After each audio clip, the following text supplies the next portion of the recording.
This is the next question given to us. If length of shadow of a tower is root 3 times its height, find the angle of elevation of the sun.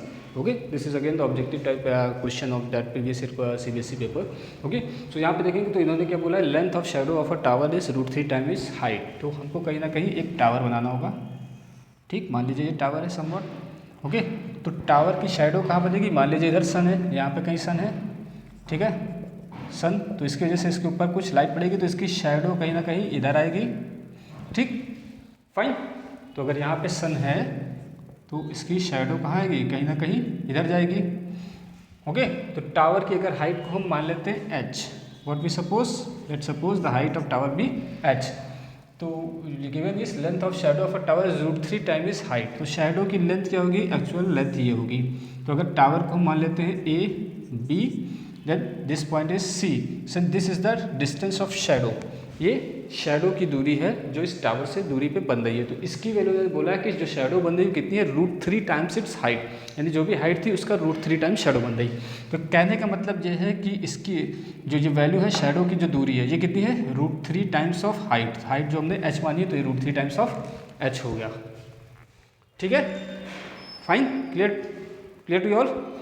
Now हमसे क्या पूछा है? हमसे पूछा है angle of elevation of the sun. यानी जो सन है उसका एंगल ऑफ एलिवेशन कितना होगा या कहाँ कितना बन रहा होगा. ठीक, तो कहीं ना कहीं आप देख रहे होंगे, यहाँ से इस पॉइंट से देख रहे होंगे तो कहीं ना कहीं आप देखेंगे तो हमको ये एंगल चाहिए. ठीक है, अगर इसको हम थीटा मान लें. ठीक, fine, and this is 90 degree. Tower it is straight and will make the angle of 90 degree with the ground. So अगर आप इसको देखेंगे आपको एक राइट ट्रायंगल दिख रहा है, और राइट ट्रायंगल हमेशा वहाँ पे ट्रिग्नोमेट्री का आप कॉन्सेप्ट लगा सकते हैं क्योंकि ट्रिग्नोमेट्री पूरी की पूरी 90 डिग्री ट्रायंगल पे ही बेस है. ओके, सो यहाँ पे जो हमको देखें तो अगर ये उस तरीके से आप देखें तो ये 90 डिग्री है, ये थीटा से जुड़ा हुआ है तो ये बेस हो गया, ये परपेंडिकुलर हो गया और ये hypotenuse. Clear to all. So यहाँ पे अगर हम देखें तो एक सिंपल सा कॉन्सेप्ट लगा सकते हैं, tan theta. Tan theta, tan theta is, अगर बात करें तो क्या होता है, हम लोग जानते हैं होता है tan theta is perpendicular upon base. ठीक, लंब बटे आधार, perpendicular upon base. Okay, so here perpendicular, अगर यहाँ पे परपेंडिकुलर देखें तो क्या है? h. या वैसे भी बात करें वैल्यू लिख सकते हैं, हम लिख सकते हैं इसको A B upon B C. ठीक, ए बी यहाँ पे हमने क्या माना है? h. बी सी क्या है यहाँ पे?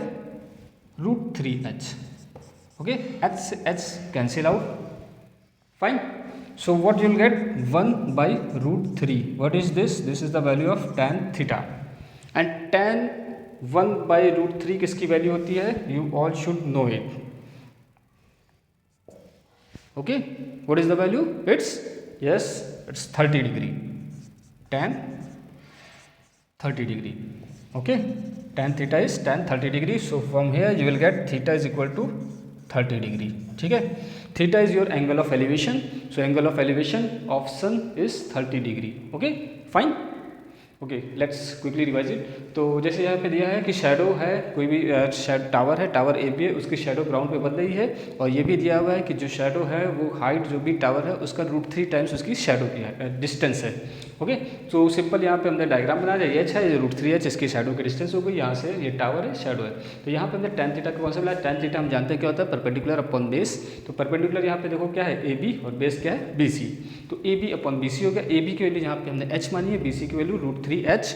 एज पर क्वेश्चन h से h cancel out, 1 by root 3, and tan 1 by root 3 is tan 30 degree. So from here we get theta equal to 30 degree. यहाँ से आपको थीटा या एंगल की वैल्यू 30 डिग्री बजे. सो एंगल ऑफ एलिवेशन कितना है? 30 degree. Okay, hope so you like it. Let's move to next question.